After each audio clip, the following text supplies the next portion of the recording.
Welcome to RPG Book Club, the podcast where we play a little bit of a video game and talk about how it makes us feel. I am Sam Allman. I'll cut out the part where I was laughing from before we were recording. I'm Bernard. And I'm Trish. And today we'll be playing... My notes still fucked up. I wrote 6-part instead of part 6. God damn it. Oh my god.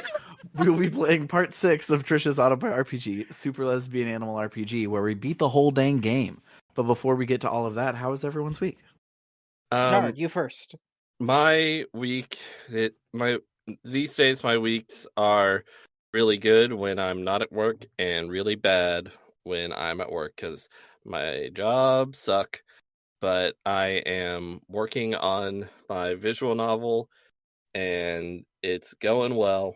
And I am really enjoying working on it. And it's going to be good. And you all have to buy it when it comes out. Mm-hmm. That's Every cool. last I one will. of you. Bernard, what's your visual novel about? It is about a possum boy who is going to college and stuff. But here's the thing: there aren't animal people aren't a thing. He's the only one, so Okay. he feels weird about that. So yeah, that's pretty much the whole thing. It's just like a goofy rom-com where the main character is sort of furry bait. Nice. And it has fantastic art by a friend of the podcast, Sister Orator. So Yes, the art is so good. it's fantastic. It is very much an RPG book club game, even though it's all Bernard and Bernard's baby. But it has art by our artist, and me and Maddie are doing contract work for it. So it's basically an RPG book club game that Bernard gets all the credit for. Now I need to do a small thing for it with what little Right. skills I have. But similarly to Bernard, remember 7 days ago when I was like, I think I kind of want to make an RPG. I then spent 7 days making an RPG, and it's been pretty cool so far. I'm hoping that I stick to it. I was actually working on it moments before we were recording, and I think it's going pretty cool and pretty well so far. It's way too early to say anything about it, but I made the battle system in RPG Maker my bitch, which is important. And hey, look, I said the thing right. I said I made it my bitch. I didn't say I bent it over its own back or whatever the fuck I keep saying. I said But the I words. miss it now. But I miss it. I don't. I said the words specifically about RPG Maker's battle system that I made it my bitch. This has been brought to you by Wellbutrin. I'm glad Wellbutrin worked for you. Yes. But yeah, that's basically all I've done every day this whole week. And it's been a lot of fun. And I did one of the things that I recommend everybody do, and that is write something 6-7 years ago, forget about it, stumble upon it, and read it again, and be like, "Oh my god, that's really good! I'm so proud of myself for these things that I did." Oh, I love it when that happens. I mean, I wrote the majority of the script for my visual novel in 2020. So yeah. Yeah. What about you, Trish? How was your week? So there's a bunch of things I could talk about. I'm gonna focus on a positive thing instead of the nightmare that getting the radiators set up in this house was. That's all I'm saying about that. But radiators suck, and whoever sold this house to us sucks, and I hate them. Positive thing though, over the last week, I ended up joining several different fandom-specific Discord servers because I just got poked about them on other areas and was like, "Hey, you should join these Discord servers." I was like, "Sure." And in both Discord servers, I've run into one much more than the other, but both I've still run into this like, "Oh, hey, you write those fanfics for this fandom. We talk about your stuff and you a lot." And I'm like, "What? I'm sorry, what?" Like Wild. I was looking and I found genuinely one of the nicest compliments I've ever seen regarding my writing, which included the phrase "she can do whatever she wants." Nice. which someone I know has been advising me to just keep that, like, print that out and put it near my computer at all times, Hmm. so my self-doubt doesn't screw me over. So that's been just a weird mix of, like, serotonin boost, but also this, like, what the this imposter syndrome doubling. Because what do you mean you all like what I did? That can't be right. Right. Like, what's wrong with Uh, all of you? Because the answer is not that I'm any good. All of you are weird. exactly. That's where my brain really wants to go with it. But I've been trying to fight that off because what helps is some of what they're talking about and being positive about is something I'm actually proud of. The Nice. rare piece of work that I can just be like, no, I did good. Yeah. Uh, But that yeah, That is awesome. yeah, that feeling is so great. It's only happened to me once, but when we wrote Player 2 for the Red Heroes, we got a review, and the person was like, "Oh, this part of the song where you get to the guitar hero is like a metaphor for this, and this." And I'm like, "Exactly. Someone could understand me, and my words were guitar. I love it. It was so good, and oh, it's that's the best. one of my crowning achievements is that review of Player 2. Absolutely. The best feedback you can get on your work is someone picking it apart and pulling out details that you intentionally put in there. Also, Mhm. even better, people pulling out details you did not intentionally put in and being Mhm. like, "Oh, look at this broader theme or this thing that's happening." And I'm like, "Yeah, definitely. Um, That is great, isn't it?" that reminded me again of not I realize I'm doing the ADHD autism thing where instead of saying congratulations I'm saying me too, but the congratulations is in there, don't forget. um but we had a YouTuber review one of our albums like song by song, and we had a song called Michelle Carter, which if you don't remember who Michelle Carter is, she's the person who was tried for murder because she convinced somebody over text message to kill themselves.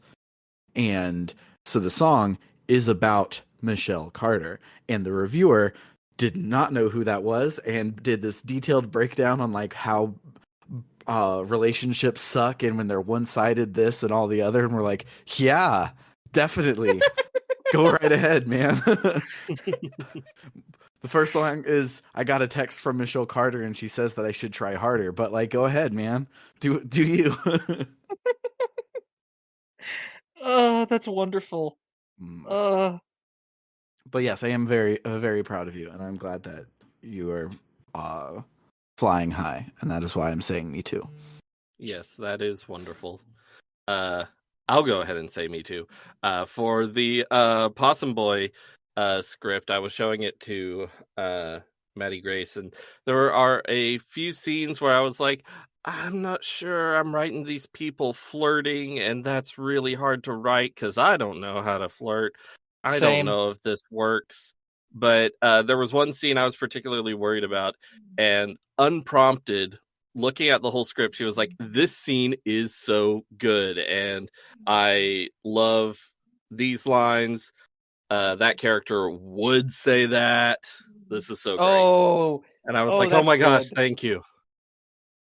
I love it. I managed to write a human." It's Good so hard. job. It's so difficult. Hate it. uh, as one of the people who has had to perform words that I have written, Bernard knows I cannot write human beings. Uh, you know who can't write human beings but could write anthropomorphic furry people? I'm I was I'm guessing you're going to say Bobby from Super Yes. Lesbian Animal RPG. Yes, exactly. So yeah, let's listen to probably Melody's theme would be the one to go Oh, right here, definitely. and then we'll talk about the plot for this week.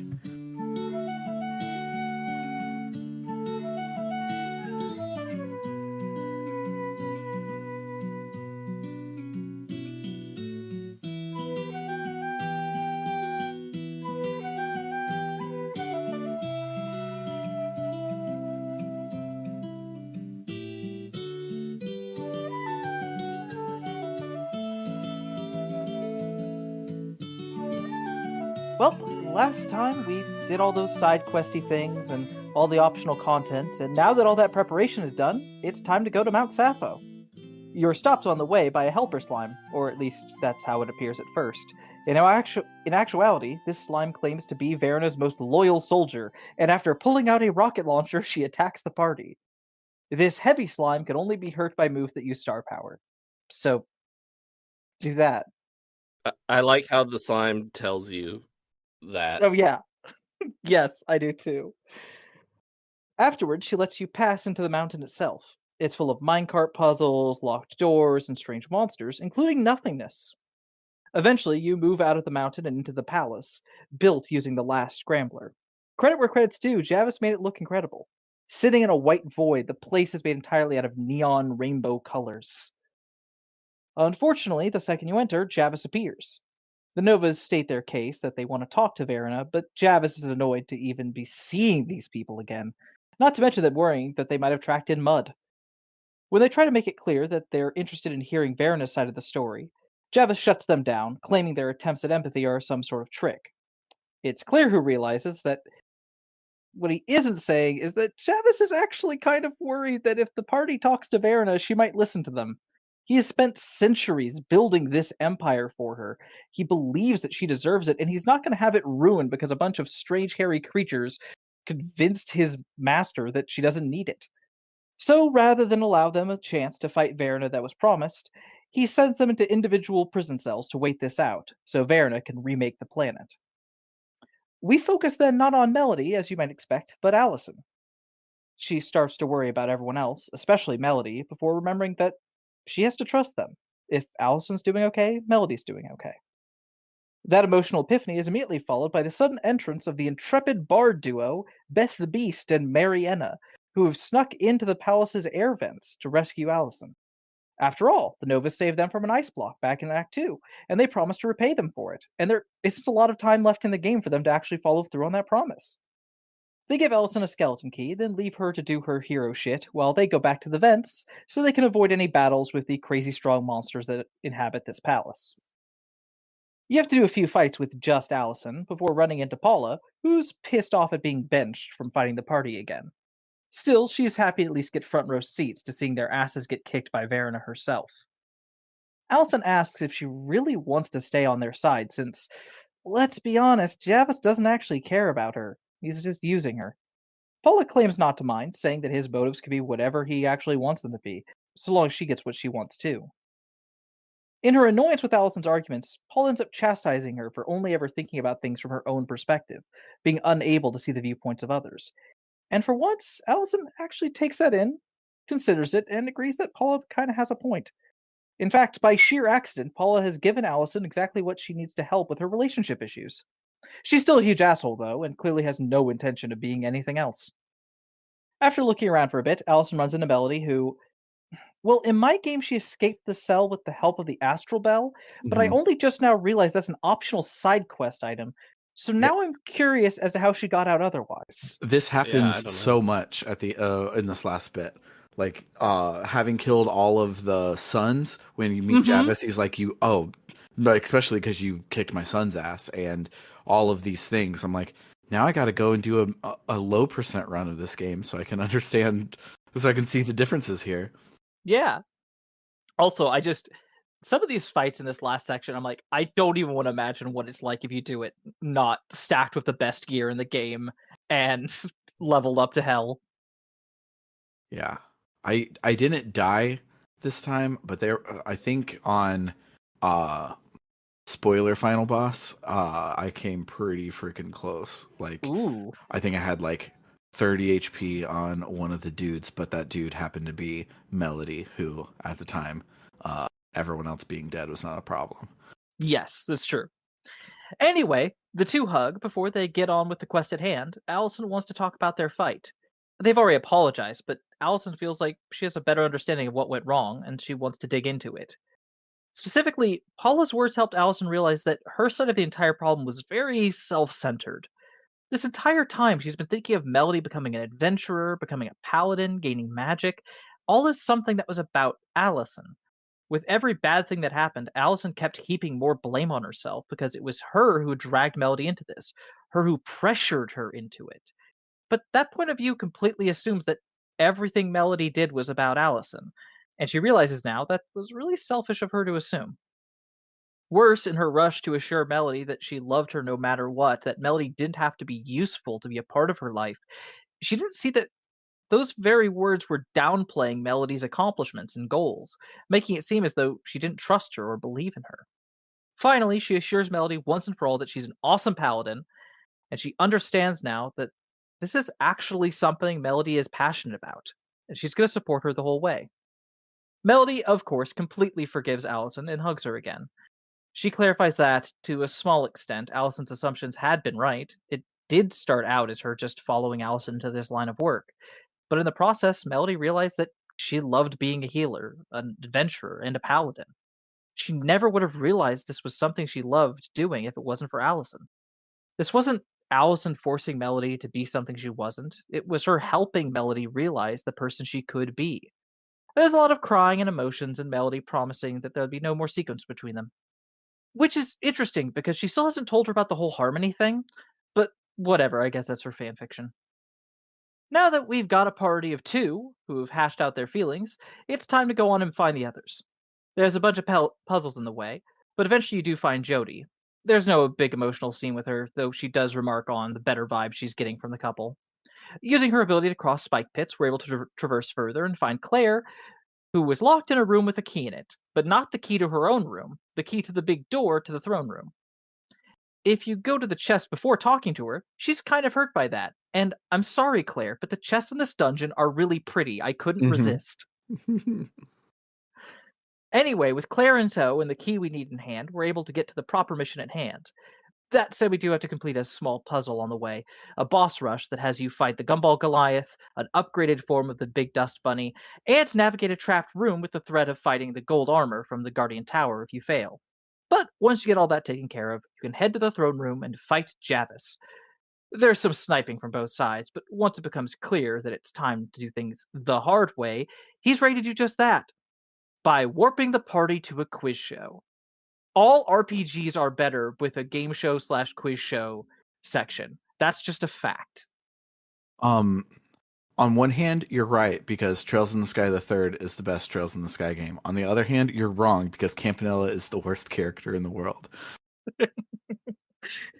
I still need to play more of the Trails. I've only been playing the Trails of Cold Steel games. I need to get further in those, but I guess I should do In the Sky at some point. It's a whole thing, but yes. It's a whole thing. In the Book Club no Kaseki channel in the Discord, we were all I saw people Campanella complaining. this morning. I saw.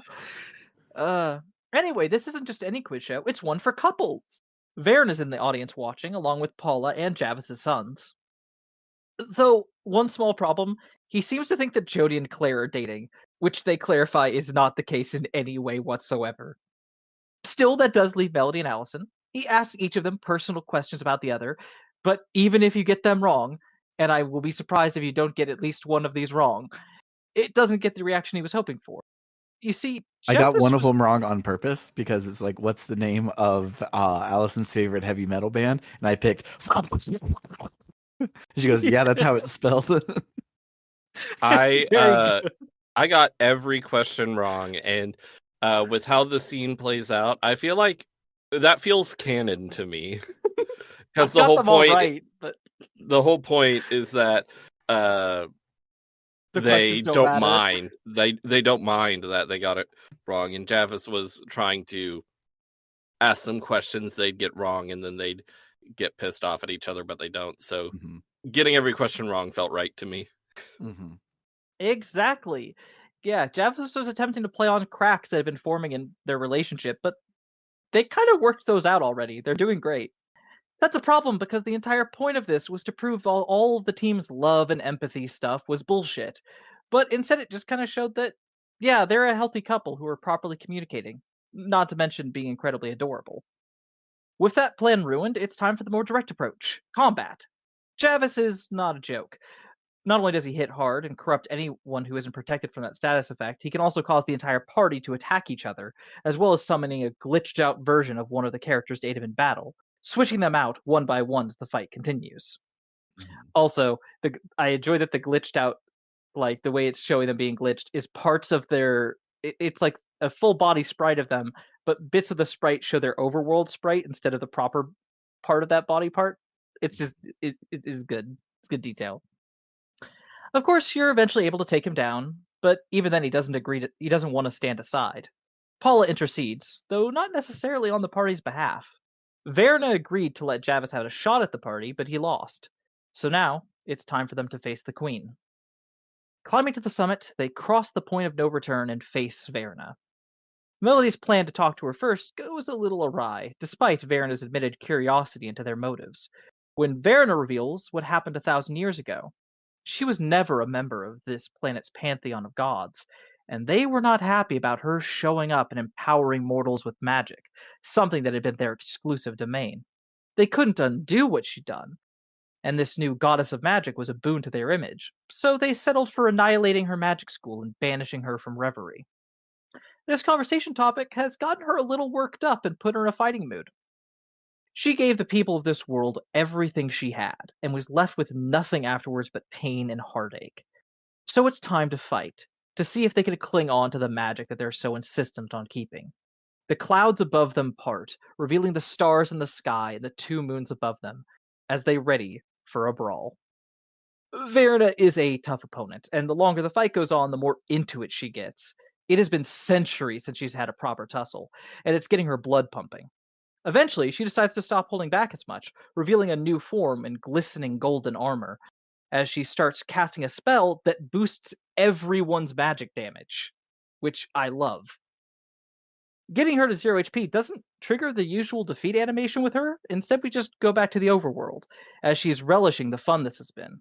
Verna then heals the party up and marvels that seems to be really true. They are as kind and trustworthy as they appear.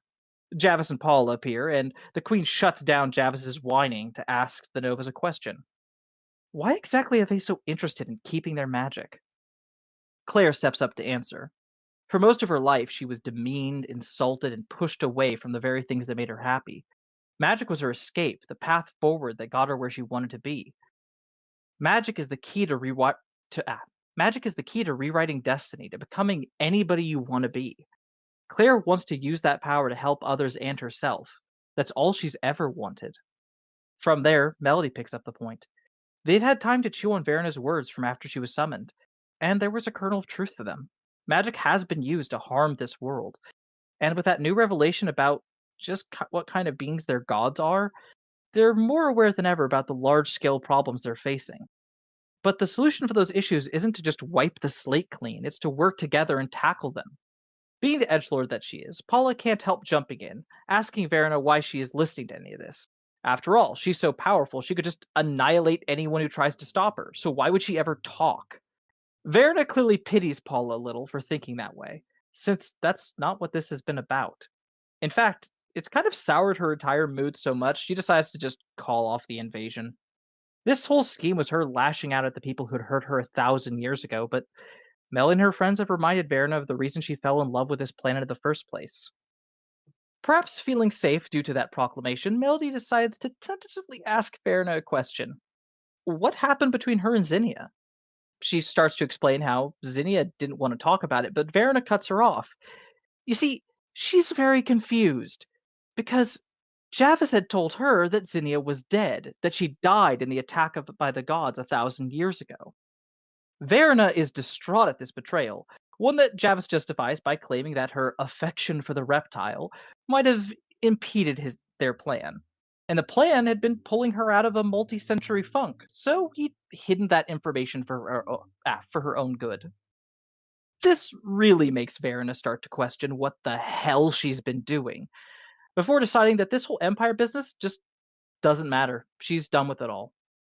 Javis and Paula are aghast. They were really into the whole conquering queen and taking everyone's magic stuff. But Verna shuts them down and asks how Zinnia's doing. They let her know that she's doing well, but clearly misses Verna, and she seems to think that Verna blames her for everything that went wrong. Verna hates the idea that Zinnia would think anything like that, and after making it clear that they're shutting down all of this, she gives my favorite line of the game. I don't care about this Empire nonsense. I just want to see my wife. She zips away to prepare for said wife visiting, but Javis is not taking this change in direction well. In fact, he decided to take a page out of Claire's book. Magic can rewrite destiny. The party might have kicked his ass before, but that'll be a lot harder after he summons the Scrambler and absorbs all the magic it contains. Verna wouldn't approve, but she's not there at the moment, is she? The world is thoroughly scrambled, and you're given a safe point at a vending machine before the final battle. After that all that magic has helped Javis ascend into a VHS biblically accurate angel form, and he's all too ready to wipe the entire planet of Reverie out of existence, starting with the ones who ruined everything for him. Jody pulls up a shield to block his giant laser, but it's not enough on her own, so she calls in Faith to assist. That gives them enough time to try a few attacks, but nothing really affects Javis in this form. Which is when Melody gets an idea. What if Claire does the magic ritual on her and Allison again? It's dangerous, it could kill them, but if they don't do anything, then they're going to die for sure. As Claire performs the rite, Melody and Allison profess their love for what could be the last time. In the astral plane, Melody goes to power herself up, only to run into Harmony. Before her asshole of a headmate could even begin to chip away at her, Melody calls the bluff, attacking Harmony and challenging her to do more than just say hurtful things. It's not going to hold her off forever. This is never going to be a permanent fix. Melody has been spending so much time looking for this one thing she can do that will solve all of her issues, but that isn't going to happen. It's going to be a constant struggle. Harmony is going to get to her again someday. But in that one moment, her words hold no power over her. After all, Melody knows what she wants to be. A hero. We then get to see Melody and Allison in their incredibly awesome powered up forms as they call out Javis and begin the true fight, with Faith in tow.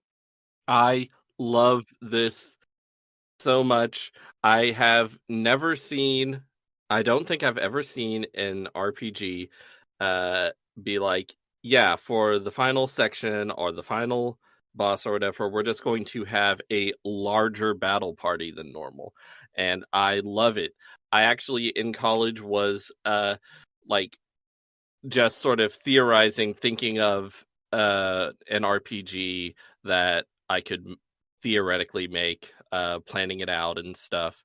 And one thing that I really wanted to do was have a 3-person battle party and have 5 player characters, and they switch out as the story demands. But then for the final dungeon, they're all in one place, and now it has 5 battle members, and it feels awesome, and you're just kicking ass.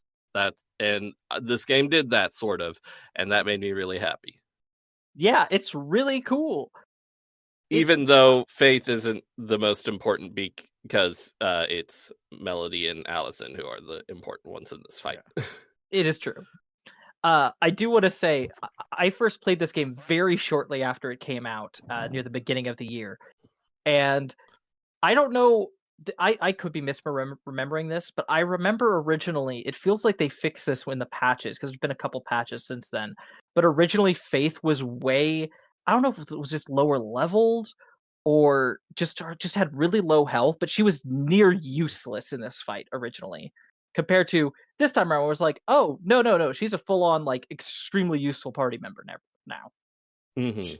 She was present. I wouldn't say extremely useful. Okay, extremely Her useful. Multi-barrier is the useful. multi-barriers Yeah, are really she got- nice. But she got multi-barrier, which was great, but like Yeah. not a lot of strategic depth added by having a multi-barrier. Oh no! Well, sword. this fight is very much not about the three not couple. So yes, it's about the 2 powered up characters, and like, hell yeah, you're fighting a god king, and it's not even that hard. Mm-hmm. Like, that's really the feeling it's going for. Which, yeah, not only do they have a ton more health and MP, but they also have a bunch of new abilities, like Melody able to heal the entire party to full at a moment's notice, along with a bunch of other really good abilities, while Allison has her directional attacks turned up to 11. With all their Heaven powers kick combined, and hell kick. Heaven kick and hell kick! with their powers combined, they're able to defeat the God King Javis and save the day. Of course, post-day saving, they're feeling the effects of the mana poisoning. And side by side they go down, only to wake up 15 minutes later in Verena's bed. She showed up not too long after the fight ended, healed the two of them, and then took them to her house in a pocket dimension. She apologizes for Javis, but commends them for being able to do what they did. You get a chance to explore her house a little before going back, the most notable find of which is how exactly Claire got their attention to begin with. It turns out that spell, Book of Verena's, had a hammer space spell, which Claire's been using. And the place where all that stuff goes is a closet in Verena's house. The two of them sit down for tea with the former queen of an empire, and you get a chance to ask her as many questions as you want about things, like how she got to working with Javis in the first place, or what her relationship with Zinnia used to be like. Eventually, though, you head back with her, which immediately leads to Melody getting hugged by Claire, who was worried sick about them. Javis is contained in a floating bubble, and Verena gives him a chance to pull back. If he stops being an asshole, he can just live, take his sons, and do whatever he wants, so long as it isn't hurting anyone else. He can't understand this, saying that this isn't like Verena, but she makes it clear that the version of her that he's been idolizing was a fiction, a caricature made to hide from her pain. In the end, Javis can't accept who Verena really is or what she's offering, so she and Claire work together to send him flying off into the sunset, left with no staff and no power. If he wants to try and make trouble again, they'll deal with him. Everyone talks a little bit about how things have shaken out, including that Verena is officially moving back to Reverie. Faith tells the Novas that they can't really tell anyone what happened because, aside from just how wild the entire story is, it might hurt Verena's chances of a fresh start. People disperse, and Melody and Allison get a chance to explore the various towns of the world one last time before heading home to rest. AKA, yeah, you can Victor. explore all over and talk to people. I said, hell yeah, classic Dragon Quest victory lap. It's so good. I love when games do that. There's a lot of wrap up to do, though the only notable things are with a couple ex-villains, I would say. Heading to Zinnia's house gives you a scene of Verena reuniting with her wife, and it is very sweet and adorable, and I just love these two so much. Each of them is so worried that the other was upset with them, and they're worried that they might not want to stay together, but they both do. Claire also comes over to see them, asking if she could be their pupil, while she could also show them what magic has been developed on the street level more recently. And the last thread to pull on is, of course, Paula. Did she learn anything from all of this? Well, yes, she did. She learned that Verena was never the person she thought she was, and that's a bad thing, actually. Yeah, no, Paula is still 100% on the screw magic and screw all of you train, and she goes off to continue being the worst. You just can't win them all. After you're done wandering around, you can head back to Melody's house, where the two cuddle in bed, resolve that they have earned the chance to sleep in and relax, and there the game ends. Oh, and there's a song with lyrics over the credits, because, indie games gotta have one of those. And that's the end. And that's it. It's over. It's Wow. over, and I'm very sad, and Listen, Bobby, I'm not saying you have to make a sequel. I'm saying I would be very happy if you made a sequel.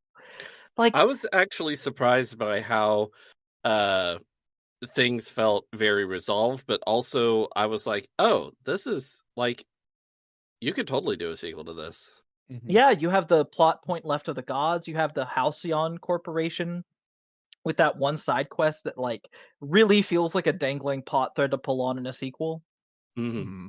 You have Paula not having changed, so Paula could easily be sorry for this, Bernard. Could be Klungo from Banjo-Kazooie, where it's a dangling plot thread from the first one, who then is up to no good in Banjo-Tooie and kicks off the sequel and calls the gods down or something. It could. Oh, that's good. I like that comparison. Even if Bernard doesn't, I like it. But yeah, that's the end of the game. I'm very sad it's over, but that was good. And we should listen to some music. If I could suggest the fight against Javis at the end.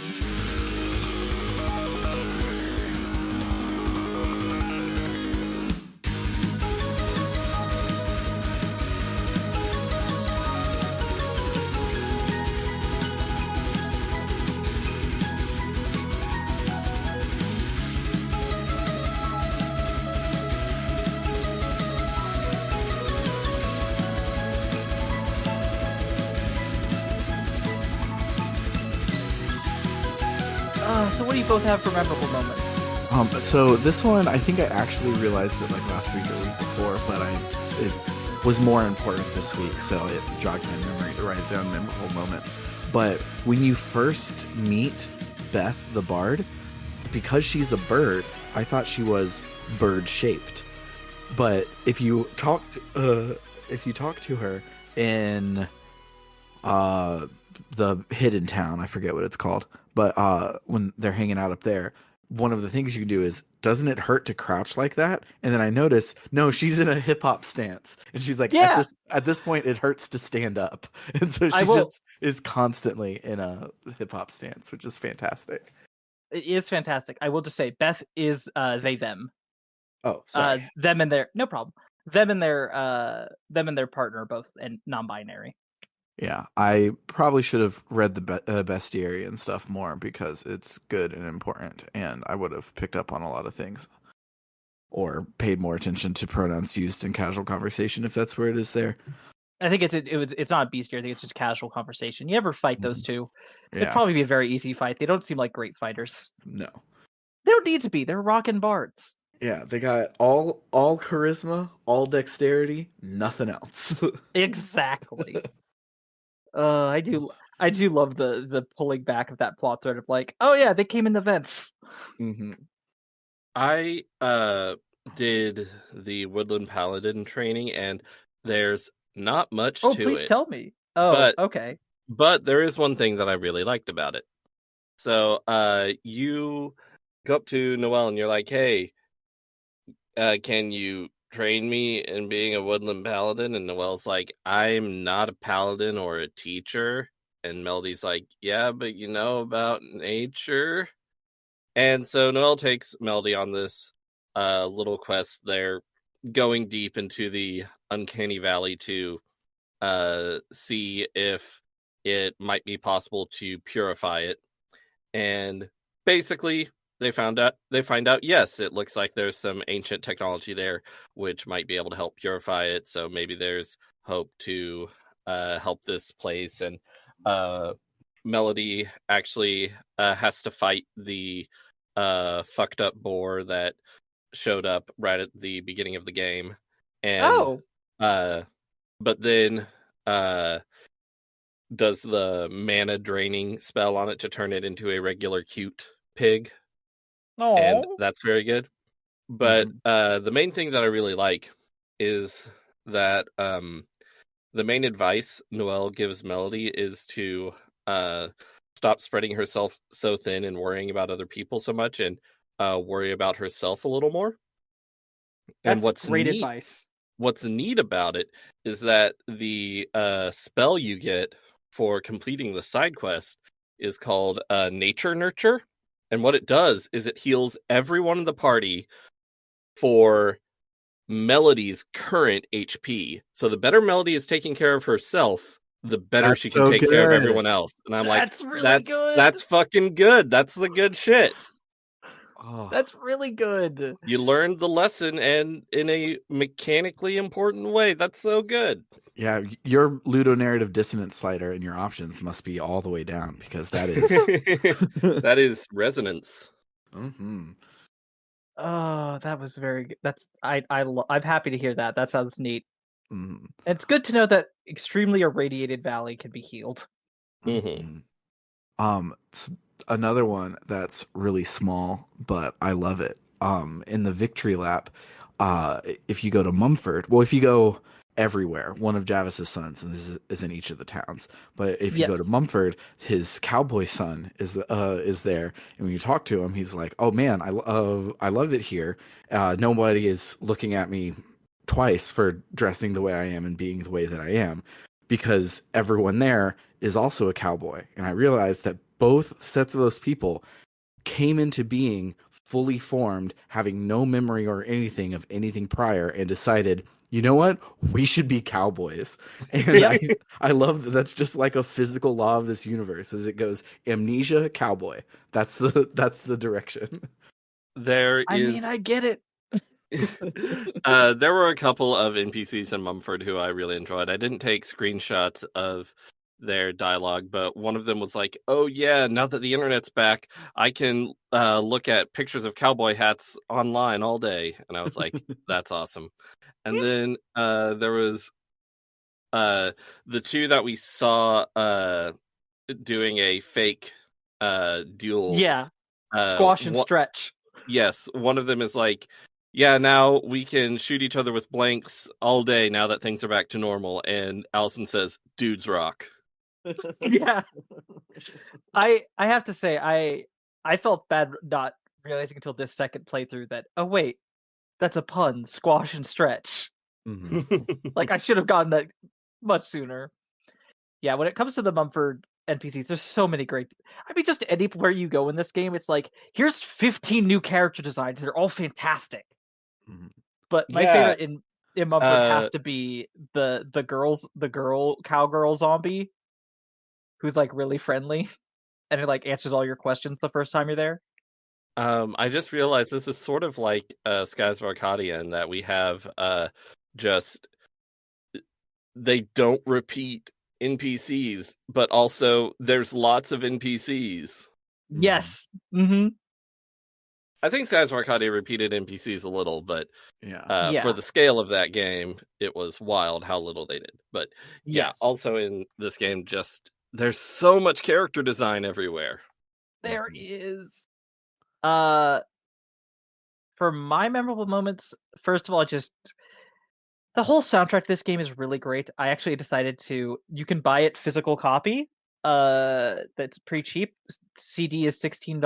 Vinyl more expensive. Vinyl's like 45, but like I was really tempted to get vinyl, but A, I don't really have the money, and B, I don't have a vinyl player anymore. So it'd really be no point except just as a cool thing to own.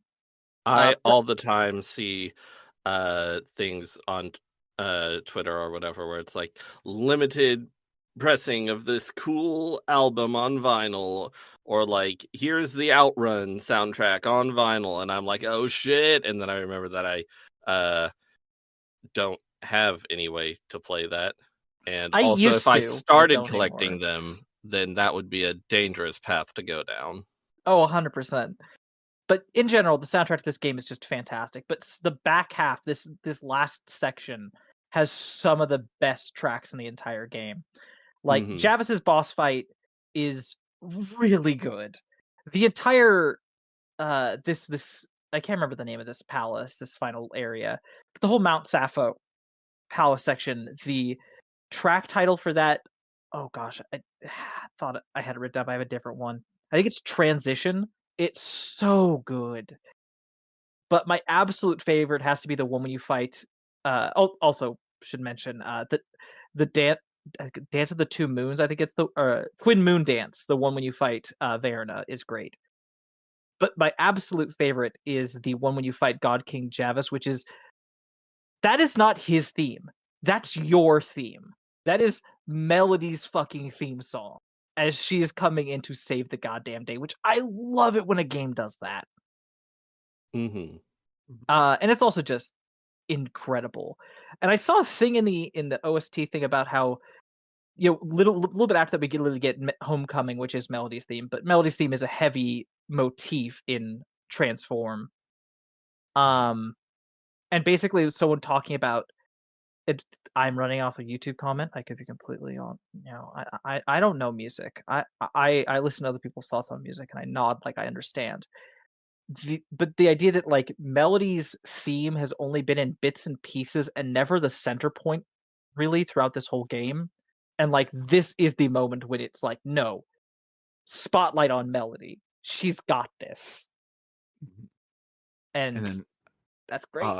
in addition, her theme is the only one that gets a title card on screen instead of it like in the epilogue, instead of it being like a place name when you get out, it says title track, I forget what it's called, Melody's theme. It's Homecoming, yeah.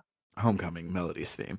And it's like my baby girl. It's all grown up. Yeah. Also just I mean in general, I've mentioned before on other episodes, I just love Verna. She has a fantastic design. I think the way she's written is really interesting. The wife reveal I know that there are some people who are very like, oh yeah, I saw that coming a mile away. When I was playing, I didn't, and it did just feel like I don't know, because before that they were going like, oh yeah, they were roommates. Oh, they were very close with each other, and I'm just used to stories doing that and then not going further. And the fact this game has lesbian in the title didn't clue me in enough to assume that no, we're gonna go full on and use the W word. Mm-hmm. Well, Verna's not a super lesbian animal, so that must be what threw you off. That must have threw me. She's not a super lesbian animal. You're correct. But also just with Verna, I think writing and the kind of antagonist she falls into, the sympathetic antagonist who has believable motivations for what they do, and is redeemed in the end in some way. And even redeemed feels like a harsh word, because it's much more like everyone had the theme of this game is communication and how people need to fucking talk to each other, And not and to Javis. and not to Chavis. He's a manipulative dick. But writing that kind of villain can be really it's a really difficult bridge to walk, because you could either fall into the like, yeah, no, this character's just like too evil. I know I'm supposed to be like feeling for them and relating to them, but I don't. Or you could fall the opposite way into the like, why is this character a villain? You haven't really given them a reason to be a villain. Mm-hmm. And Verena's in like that perfect sweet spot for me of like, oh, you managed to thread this needle exactly how I'd like you to. Uh-huh. I also love that this game did the Final Fantasy to us twice. Last week it was like, oh, Javis isn't the bad guy. It's this God. God is the bad guy. We're a JRPG. Don't forget that God is the bad guy. And we're like, okay, cool. Let's go attack and dethrone God. And then today it's like, no, you silly. God isn't the bad guy. Javis was the bad guy. Double psych. Gotcha. And he becomes a god king. it's true. Also, they do it another time in the sense that you get the Lord realization that the gods in general of this planet fucking suck. Mm-hmm. Mm-hmm. Which I love when that's like called out, and Melody's like, wait, are you saying our gods are evil? And Verena's like, are you saying you find it difficult to believe a person in a position of power would abuse that power over others?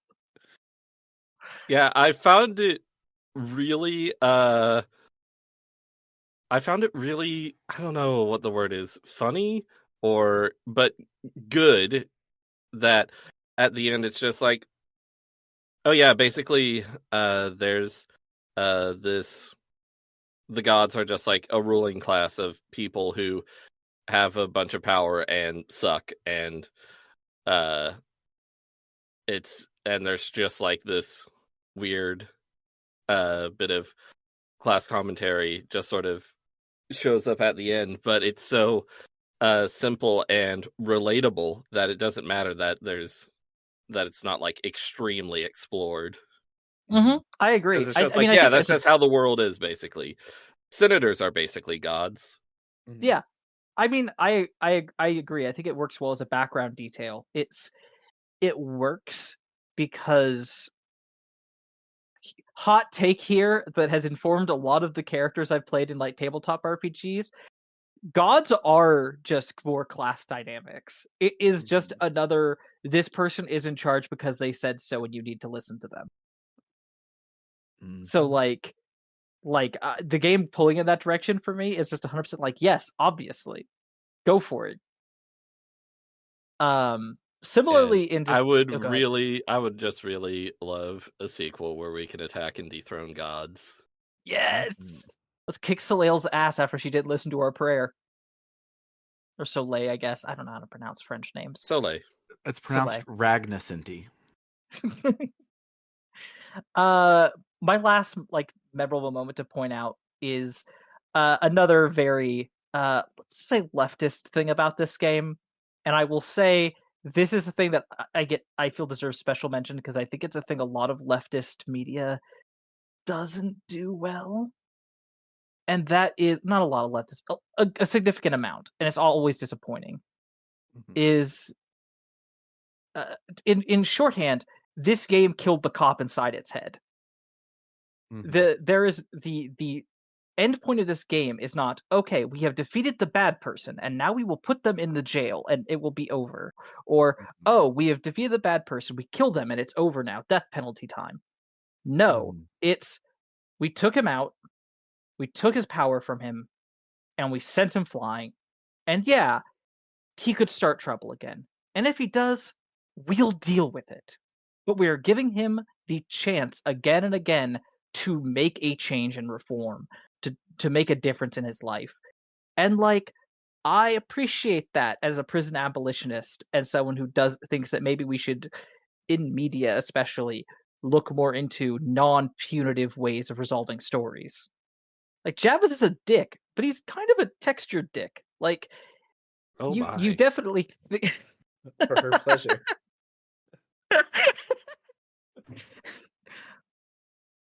Hold on.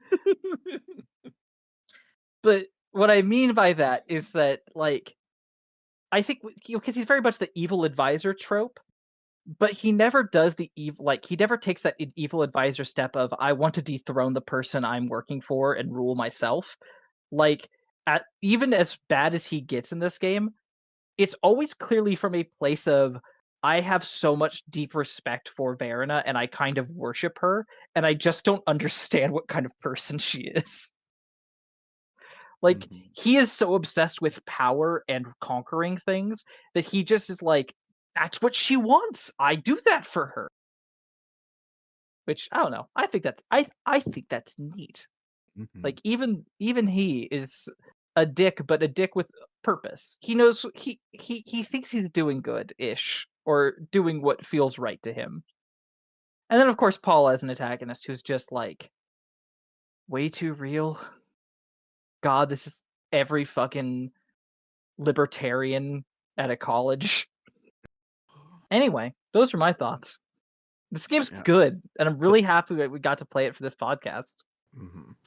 The last thing I want to bring up is something I didn't think I would be able to bring up in a top-down RPG, but most specifically in an RPG Maker game. But the cinematography of this last section was fan-fucking-tastic.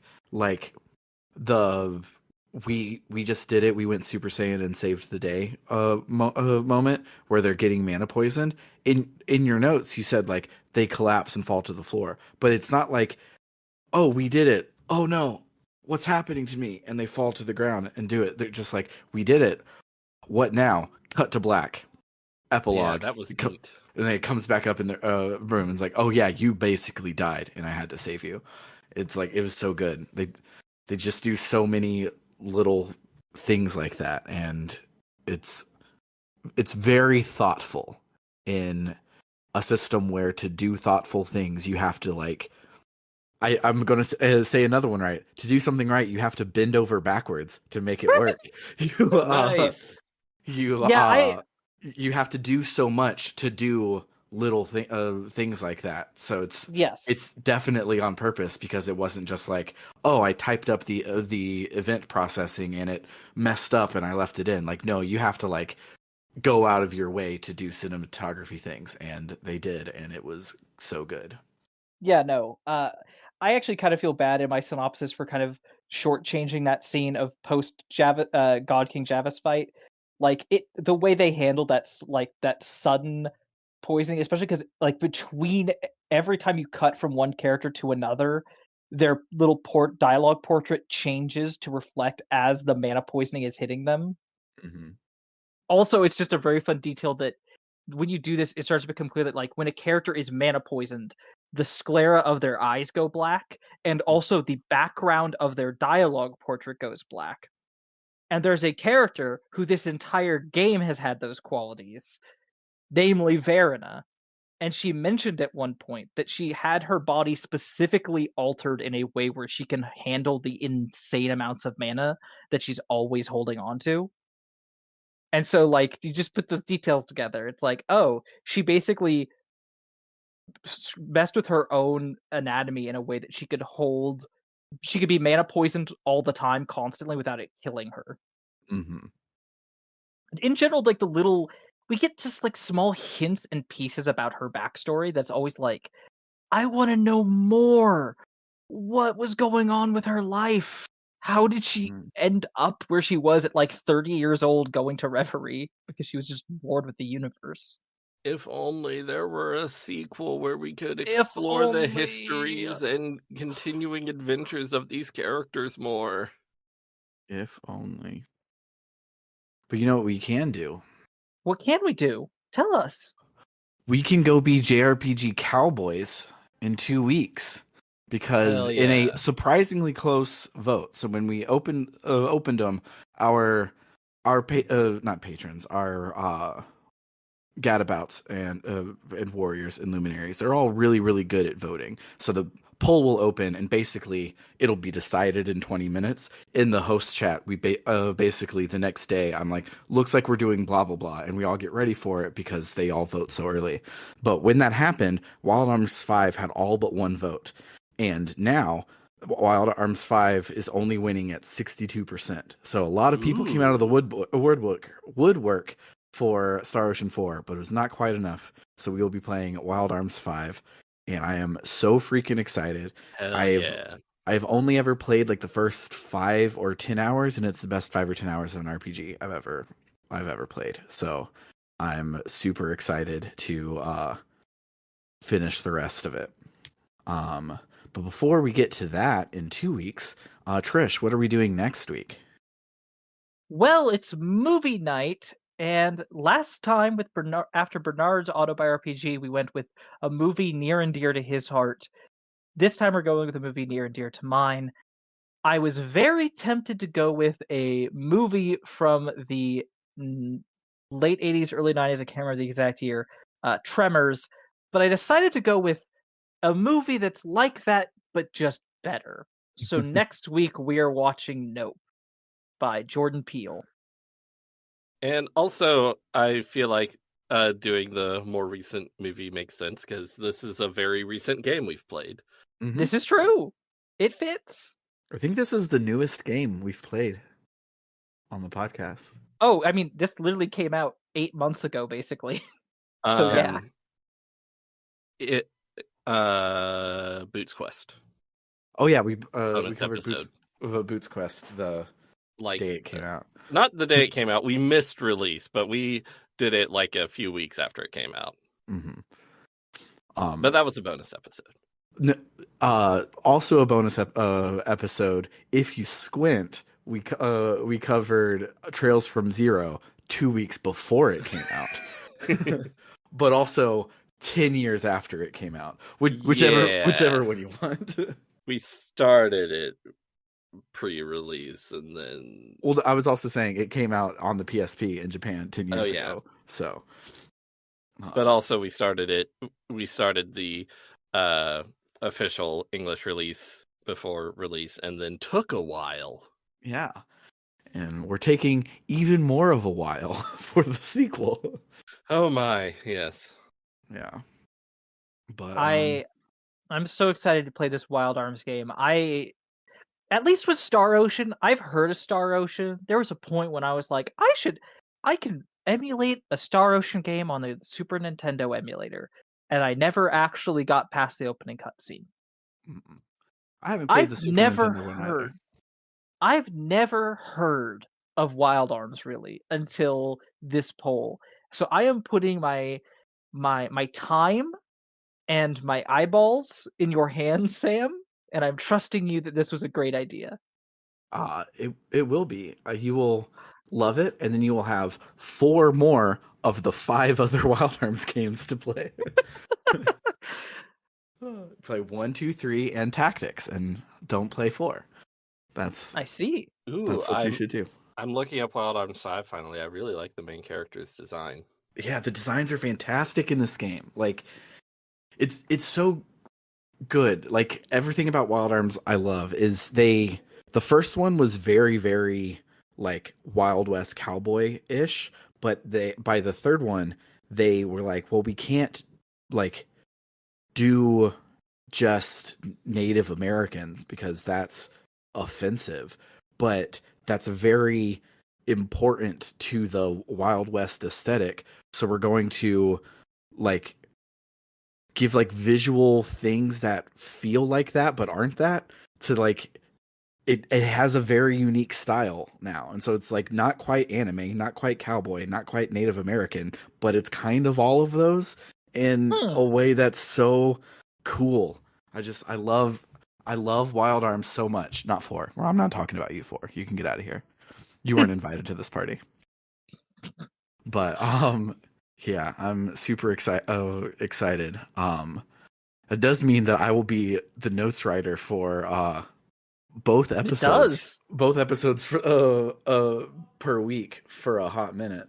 So I mean, I that'll can be fun. I can do the Wild Arms 5 notes if you want. No, I want to do it. Okay. I want to. It just like it's gonna be a lot in a way that it hasn't for a minute. Except it was because I'd had 4 episodes a week like 2 months ago. So and Tales of Fantasia will probably be done in a few episodes. yeah. Hey, so you mentioned people voted on those polls. How'd they do that? They do that by heading on over to www.rpgbook.club, where they can make some donations, and any and all donations will help us cover the cost of running the show, making it better and better and better. If you want, you can also set up a recurring monthly donation to get some extra benefits, where if you donate $1 or more a month, you'll get access to our bonus feed, as well as access to our polls, like this one, to decide what we play on the main feed. This week on the bonus feed is episode 1 of the 2nd season of JRPG Canon, covering Earthbound with Elias Sailor Eli Warren. So if you've missed Eli, you can go and drop us a buck and then hear his beautiful, beautiful voice. If you want to donate $5 or more a month, we will also shout out your name at the end of every episode, just like this. Shoutouts to Cerebral Wind, It's Clear Time, Frost Terror, Dragon Slayer 19, Floris, Kaeldron, Freddy Rodriguez, Aaron524, and JFro Prime. And then finally, if you love us so much that you want to donate $20 or more a month, you can also get me to say a sentence of your choosing, either to plug something of yours or just to make me say something silly. So shout outs to L. Tantavi, who wants you to check out critical-distance.com, an aggregator for games, criticism, and journalism. Shout out to William Taylor, who wants you to check out rpgamer.com, reviews for people like us, by people like us. Shout out to Vimk, who wants you to play Legend of Legaia.